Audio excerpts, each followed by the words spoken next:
जी बिस्मिल्लाहिर्रहमानिर्रहीम अस्सलाम वालेकुम। बात करेंगे पाकिस्तान सुपर लीग सीज़न 10 की। जी हाँ, बिल्कुल रात को मैच हुआ कराची किंग और कलंदर्स का। जी हाँ, बिल्कुल ये मैच हमेशा से ही बड़ा शानदार रहा है क्योंकि इन दोनों टीमों को रिवायती हरीफ भी समझा जाता है। जैसे कि पाकिस्तान और इंडिया का मैच हो, बिल्कुल ऐसे ही लाहौर कलंदर और कराची किंग्स के दरमियान मैचेस होते हुए देखे हमने। रात को कराची किंग्स की जानिब से टॉस जीता और दावत मिली लाहौर कलंदर्स को। लाहौर कलंदर ने जी शानदार बैटिंग का मुजाहिरा किया गया। मोहम्मद नईम ने 65 रन की इनिंग खेली, जबकि फ़खर जमान भी 50 स्कोर कर पाए। जी हाँ, 8 ओवर हुए और फिर बारिश आन पड़ी। बारिश ने सारा जो मज़ा था उसे किरकिरा कर दिया। बहरहाल बारिश रुकी, उसके बाद ग्राउंड स्टाफ ने ग्राउंड्स और पिच को सुखाया। उसके बाद मैच दोबारा शुरू हुआ। आपको बताते चलें कि बारिश के बाद 5-5 ओवर कम किए गए दोनों इनिंग्स से और दोबारा से बैटिंग जब की लाहौर कलंदर ने स्टार्ट तो कुछ उस तरह से हम रिदम में नज़र नहीं आए। बहरहाल फ़खर जमान ने अच्छी बैटिंग की बारिश के बाद भी और जो मुकर्ररा 15 ओवर थे उनमें लाहौर कलंदर ने 159 रन बनाए। जबकि जी डीएसएल के तहत लाहौर कलंदर्स ने जी 167 रन बनाए और 168 रन का हदफ मिला कराची किंग्स को मुकर्ररा 15 ओवर में।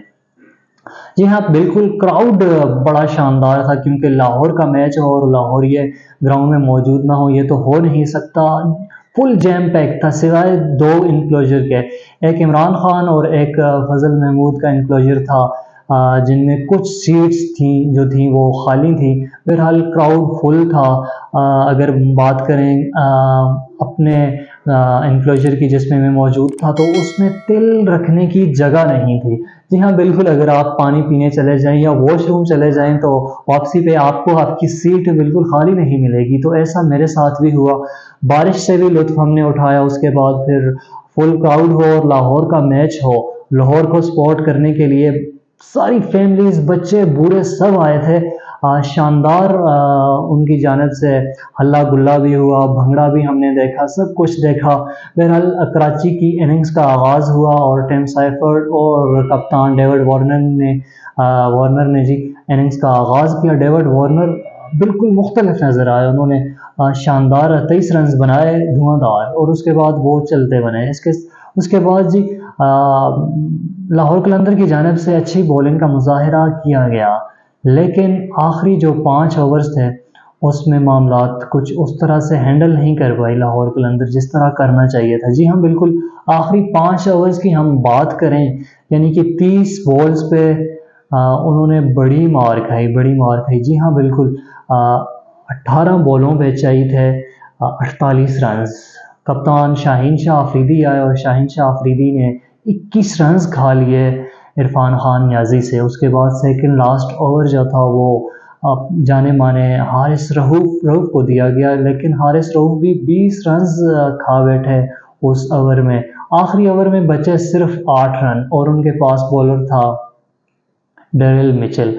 मिचेल ने अच्छी बॉलिंग की, पहली बॉल पे विकेट मिली, उसके बाद भी दो बॉल्स अच्छी की, सिंगल बन पाया इस तरह। लेकिन फिर चौथी बॉल जो थी वो 15वें ओवर की, उस पर इरफान खान न्याजी ने एक और शानदार छक्का लगा के मैच कराची किंग्स को जिता दिया। यहाँ हम बात करें इरफान खान न्याजी की, न्याजी ने शानदार बैटिंग का मुजाहिरा किया गया। हम उस पर तनकीद करते हुए दिखाई दे रहे थे बड़े अरसे से कि इरफान खान न्याजी इनको टीम में क्यों खिला रहे हैं, इनकी आखिर परफॉर्मेंसेस है क्या है, किस हैसियत से, आया ये बैटिंग ऑलराउंडर हैं, बॉलर ऑलराउंडर हैं या क्या हैं। लेकिन उन्होंने जो रात को बैटिंग की 18 बॉल्स पे 48 रन नाकाबिले शिकस्त और कराची किंग्स को हारता हुआ मैच उन्होंने जिताया। अब बात करेंगे जी पॉइंट्स टेबल की। जी हाँ, पॉइंट्स टेबल बड़ा शानदार हो चुका है। आपको बताते चलें कि मुल्तान सुल्तान तो पहले ही बाहर हो चुका है टूर्नामेंट से। इस टाइम पहले नंबर पे मौजूद है क्वेटा ग्लेडिएटर 11 पॉइंट्स के साथ। 10 पॉइंट्स के साथ कराची किंग्स इस्लामाबाद यूनाइटेड दूसरे पे, जबकि कराची किंग्स तीसरे नंबर पर मौजूद है। बात करें लाहौर कलंदर की तो लाहौर कलंदर 9 मैचेस खेले और उनके अब तक 9 पॉइंट्स हो चुके हैं।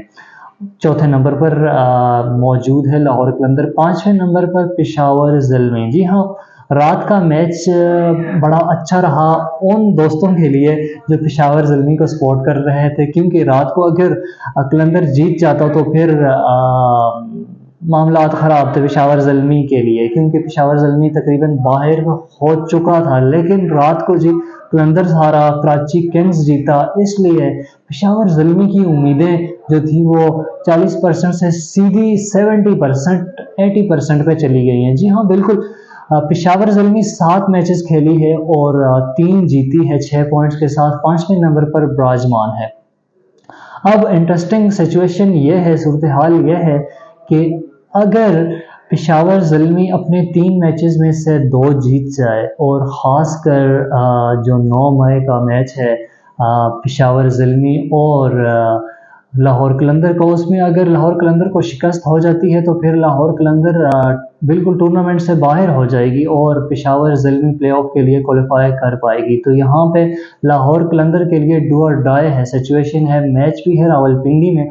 तो अब देखना यह है कि आज जो मैच है पेशावर ज़ल्मी और मुल्तान सुल्तान का मुल्तान क्रिकेट ग्राउंड में, वहाँ पे क्या सिचुएशन होती है, आया मुल्तान ये मैच जीत पाता है या नहीं। अगर से मुल्तान जीत गया तो फिर सूरत हाल बड़ी ही ज़बरदस्त हो जाएगी मज़ीद, और अगर पेशावर ज़ल्मी जीत गया तो पेशावर ज़ल्मी के लिए आसानी हो जाएगी प्ले ऑफ के लिए। तो 9 मई का जो मैच है पेशावर ज़ल्मी और लाहौर कलंदर का रावलपिंडी क्रिकेट स्टेडियम में, बड़ा ही धमाल मैच होने वाला है। जो जीता वो क्वालिफाई करेगा और जो हारा उसके लिए हालात बड़े ख़राब है, ख़ासकर लाहौर कलंदर के लिए। और सोचना यह होगा लाहौर कलंदर को कि फ़ाइनल 18 मई को लाहौर में ही है, और अगर लाहौर की टीम ना हुई तो फिर मज़ा जो है वो किरकिरा हो जाएगा। तो लाहौर कलंदर को जी बड़ी शानदार गेम करना होगी 9 मई को, लेकिन उससे पहले उन्हें दुआएं भी करना होंगी कि पेशावर ज़ल्मी जो है वो अपने दोनों मैच जीत ना पाए। अगर दोनों मैच जीत गई तो फिर सिचुएशन और ज़्यादा पेशावर ज़ल्मी के लाहौर कलंदर के लिए ख़राब हो जाएगी। तो ये जी बड़ी अच्छी बेहतरीन सिचुएशन है इस time Pakistan super league season 10 की। आप इस बारे क्या कहते हैं, कमेंट सेक्शन में ज़रूर बताइएगा।